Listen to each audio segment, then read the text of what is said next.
Day one at Scotland headquarters, east of uptown Charlotte, and there's a bit of a bun fight brewing. Or, to be more accurate, angry Norwegians are taking pot shots at Steve Clarke, who, I can only surmise, couldn't care less what the Norwegians think. Ståle Solbakken, the Norway head coach, and Brede Hangeland, the team manager, have really let loose in the media about a training game between the reserve players from the two countries that Clarke canceled. Who would have thought that ditching a seemingly meaningless bounce match could spark such fury? Unprofessional, trumpeted Solbakken of his Scottish counterpart. Embarrassing and weak, whinged Hangeland. Just before the Scotland news conference at their rather palatial Charlotte base camp, 3 Norwegian reporters showed up, clearly looking for some Scottish retaliatory thunder. What they got instead was a cool, measured response from John McGinn, who isn't just super with the ball at his feet, but also pretty nifty with a microphone in front of his face. I would say 75% of the squad haven't seen it, he said of the Norwegian anger, a slight smile playing on his lips as he spoke. I did see it. Our job is to look after Scotland. Norway's job is to look after Norway. And if they've done their research, we lost a very important part of the squad, very, very close to this camp. It had a huge impact on everyone. We didn't want to lose another. We had a few niggles. Not everyone's been training. So I think it's a professional way of handling things, to be perfectly honest, and looking after number one. I'm sure every single country will be doing the exact same. If Norway lost Erling Haaland or Martin Odegaard in one of the games leading up to Saturday, they would cancel the game as well. If Scotland can hit the mark in their upcoming matches the way McGinn did in front of the media, then this could truly be a special World Cup. He was funny, thoughtful, and spoke deeply about his football upbringing and the things he has learned along the way. And, of course, he touched on the 25-foot mural in his honor that's been painted on the side of a house in his hometown of Clydebank. This is the 3rd mural in tribute to Scottish players.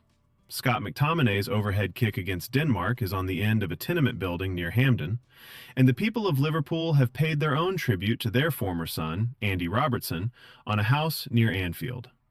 It's a bit strange, but obviously it filled me with pride to see it, said McGinn.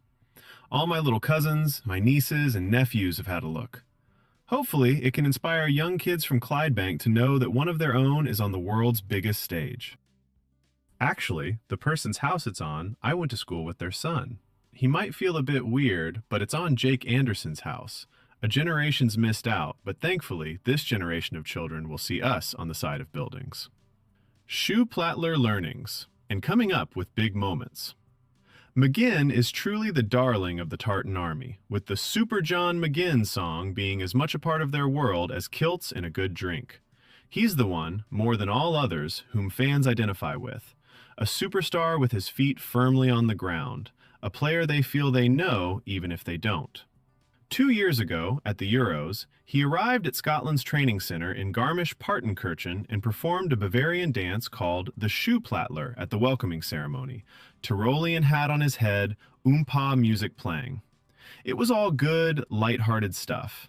It would have been perfectly fine had Scotland gone on to play well, but having failed, it all looked a touch ridiculous. Lesson learned. More than one, actually. Do I regret that? Maybe, he said. But at that point, I wasn't thinking we wouldn't be successful. I had belief at that time. They were looking for a volunteer, and obviously, this mug was number 1. I don't think there'll be much dancing before this tournament, but if we manage to get through the group, I can put that back on and do the dance again.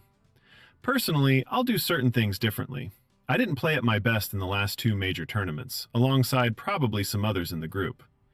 In these tournaments, you need your big players to come up with big moments.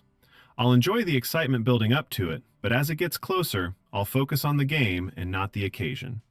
And that's what I've learned, not only at club level, but international level. The more big experiences and big games you're involved in, you certainly adapt. You learn things that don't work, and you learn things that do work. I feel as if I'm more ready. Advice for the next generation. With 20 Scotland goals to his name, McGinn ranks 5th in his nation's all-time top scorer chart, a short list of icons from down the generations. He's 10 behind Dennis Law and Kenny Dalglish, arguably the greatest players who ever put on a Scotland jersey. 3 behind the 1928 Wembley wizard Hughie Gallagher, and 2 behind Laurie Riley, the Hibs immortal. He's arriving at this World Cup in the finest form of his life, a Europa League winner with a Champions League place secured for next season and his childhood World Cup dream realized. He was 3 years old the last time Scotland played on the biggest stage. McGinn was reflective when asked about his early years. I remember going into the St. Mirren changing room before one of my first starts, and Stevie Thompson said, "It's your jersey now, keep it." And that stuck in my head my whole career.